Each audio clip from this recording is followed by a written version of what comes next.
Hello दोस्तों, यदि आप कक्षा 10वीं में हैं तो आपके लिए यह वीडियो बहुत ही महत्वपूर्ण होने वाली है, क्योंकि 2024 में जो क्वेश्चन आया हुआ था यह है कि यदि सेक थीटा बराबर 13/12 हो तो सभी त्रिकोणमिति अनुपात ज्ञात कीजिए। यह 2025 में भी आएगा, क्योंकि यह क्वेश्चन हर साल आता है। यहाँ पर है कि सेक थीटा बराबर 13/12 हो तो सभी त्रिकोणमिति अनुपात ज्ञात कीजिए। यानी सेक थीटा दे दिया है 12/13, तो सेक थीटा बराबर क्या होता है, कर्ण बटा आधार, यानी कि कर्ण बटा आधार। तो यानी आप त्रिभुज थोड़ा सीख जाएंगे, इस क्वेश्चन को लगाना आप बहुत अच्छे से जान जाएंगे। तो चलते हैं यहाँ पे हम त्रिभुज को बताते हैं। जैसे कि हम जानते हैं कि सेक थीटा बराबर क्या होता है, कर्ण बटा आधार। तो अभी आपको निकालना भी बताएंगे कि कैसे निकालते हैं। तो फिलहाल अभी के लिए आप जानिए कि सेक थीटा बराबर होता है कि कर्ण बटा आधार। तो कर्ण क्या है, ये देखिए लंब है, ये कर्ण है, ये आधार है। तो यानी कहने का मतलब है कर्ण 13/12, कर्ण बटा आधार, ये कर्ण है और ये आधार है और ये लंब है। आपको इसको ध्यान देना होगा, क्योंकि ये कर्ण है, ये आधार है और ये लंब है। तो आइए हम सभी त्रिकोणमिति को पहले समझ लेते हैं, उसके बाद यहाँ पर लगाना शुरू करते हैं। तो जैसा कि हमारे पास दूसरे पेज में लिखा हुआ है कि यहाँ पर देखिए कि साइन थीटा बराबर होता है लंब बटा कर्ण, और कॉस थीटा बराबर होता है आधार बटे कर्ण। टैन थीटा बराबर होता है लंब बटा आधार। कॉट थीटा बराबर होता है आधार बटे लंब। सेक थीटा बराबर होता है कर्ण बटा आधार। कोसेक थीटा बराबर होता है कर्ण बटा आधार लंब। तो आपको इसको कैसे याद करना है आज हम कि जैसे कि यहाँ पर लिख लीजिएगा कि लाल बट्टे कक्का, या आपको हिंदी में लिखिएगा तो ऐसे लिख लीजिए लाल बट्टे कक्का, और हमने इंग्लिश में लिख दिया इसको लाल बट्टे कक्का। तो लाल बट्टे कक्का से आप क्या निकाल सकते हैं, जैसे साइन थीटा, ये हो गया साइन, ये हो गया कॉस, ये हो गया टैन।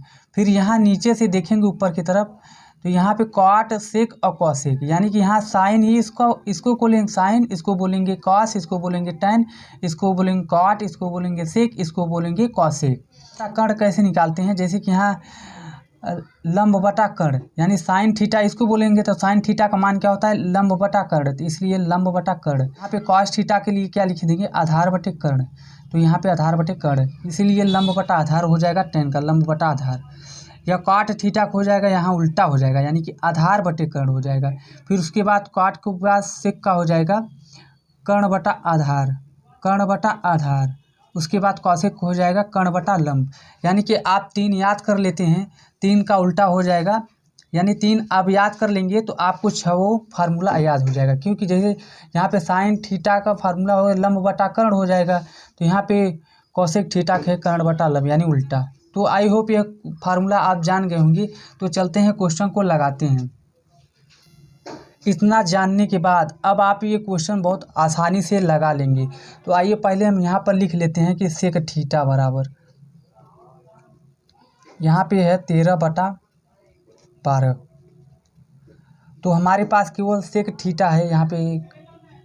अब हो जाएगा सेक थीटा बराबर हो गया 12/13। अब निकालना है, पहले हम इसको निकालेंगे, यानी कि लंब। पहले हम लंब निकालेंगे, पाइथागोरस प्रमेय का सूत्र लगा देंगे। पहले हम यहाँ क्या करेंगे, पाइथागोरस प्रमेय। पाइथागोरस आपको अच्छे तरीके से याद होगा, ये गए प्रमेय से, यहाँ पे से लिख दें। अब यह पाइथागोरस प्रमेय वाला सूत्र क्या होता है कि कर्ण का स्क्वायर, कर्ण का स्क्वायर बराबर होता है आधार का स्क्वायर, यहाँ पे आधार का स्क्वायर और प्लस क्या करेंगे, लंब का स्क्वायर, लंब का स्क्वायर कर देंगे। अब यहाँ पर देखें तो कर्ण यहाँ पे 13 है, तो हम यहाँ पे 13 लिख देते हैं, 13 का स्क्वायर कर देंगे बराबर। अब यहाँ पर क्या हो जाएगा, आधार का मान क्या है, यहाँ पे आधार का मान 12 है, तो हम यहाँ पे क्या करेंगे 12 का स्क्वायर कर लेंगे, और प्लस लंब का मान यहाँ पर कुछ नहीं दिया है, ये लंब है ना, तो यहाँ पे हम केवल BC लिख देते हैं, लंब की जगह पे हम BC का स्क्वायर लिख देते हैं। अब यहाँ पर क्या हो जाएगा, 13 का स्क्वायर होता है 169, और बराबर 12 का स्क्वायर होता है 144, यानी कि 144। अब प्लस यहाँ पर हो जाएगा BC का स्क्वायर। अब यहाँ पर क्या हो जाएगा 169 है तो यहाँ पर 169 कर देते हैं और इसको इस तरफ लाएंगे, बराबर किस तरफ लाएंगे तो यहाँ पे 144 हो जाएगा माइनस में, और बराबर यहाँ पर BC का स्क्वायर कर लेते हैं। अब यहाँ पर क्या हो जाएगा, जब हम 9 में से 4 को घटाएंगे तो यहाँ हो जाएगा 5 और यहाँ पे बचेगा, यहाँ पे है 6 में से अगर हम जब 4 निकाल देंगे तो यहाँ पर बचेगा 2, ये 1 से कैंसिल, यहाँ पर BC का स्क्वायर कर देंगे। अब यहाँ पर BC केवल हम BC करेंगे, BC स्क्वायर बराबर यहाँ पर आ गया है 25, या तो हम 5 का स्क्वायर कर देंगे बराबर यहाँ BC का स्क्वायर कर देंगे, कट कर लेंगे। अब हम कह सकते हैं कि BC बराबर जो हो जाएगा 5 सेंटीमीटर, यानी कि अब हम यहाँ पे BC जो है 5 सेंटीमीटर आ गया। इसको सेंटीमीटर में रखते हैं, हम यहाँ पर सेंटीमीटर में कर देते हैं। अब यहाँ पर BC बराबर आ गया तो अब हम क्या करेंगे, sine cos tan cot sec cosec का मान निकाल लेंगे। अब यहाँ से कैसे निकालते हैं आइए हम उसके बारे में बताते हैं। तो अब हम यहाँ पर क्या करेंगे, sine cos tan cot sec cosec का मान निकालेंगे। तो यहाँ पर साइन थीटा बराबर है लंब बटा कर्ण, तो लंब यहाँ पर ये है, कर्ण ये है, तो 5/13 सेंटीमीटर, यानी कि साइन थीटा का मान हो जाएगा 5/13 सेंटीमीटर। अब यहाँ पे साइन के बाद कॉस का मान क्या हो जाएगा, कॉस का मान यहाँ पे फार्मूला होता है कि आधार बटे कर्ण। तो यहाँ पर देखिए आधार क्या है, आधार 12 सेंटीमीटर है और कर्ण 13 सेंटीमीटर है। तो यहाँ पर हम कह सकते हैं कि कॉस थीटा बराबर हो जाएगा 12/13, यहाँ पे आधार बटे कर्ण हो जाएगा। अब यहाँ पर टेन थीटा बराबर क्या हो जाएगा, लंब बटे आधार। तो यहाँ पे लंब यहाँ पर है 5 सेंटीमीटर, आधार 12 सेंटीमीटर है, तो यहाँ पर हो जाएगा टेन थीटा बराबर 5/12 सेंटीमीटर, 5/12। अब यहाँ पे कॉट का मान होता है आधार बटे लंब, आधार बटे लंब। तो यहाँ पर देखिए त्रिभुज में आधार क्या है और लंब क्या है। जैसा कि यहाँ पर देखिए आधार ये है 12 सेंटीमीटर है और यहाँ पर लंब जो देखा जाए 5 सेंटीमीटर है। तो आधार 12 सेंटीमीटर है और लंब यहाँ पर 5 सेंटीमीटर है। तो यहाँ पर आधार 12 सेंटीमीटर और यहाँ पर हो जाएगा लंब यहाँ पर भी है 5 और यहाँ पे है, तो यहाँ 5 से यहाँ पे हम रख देते हैं।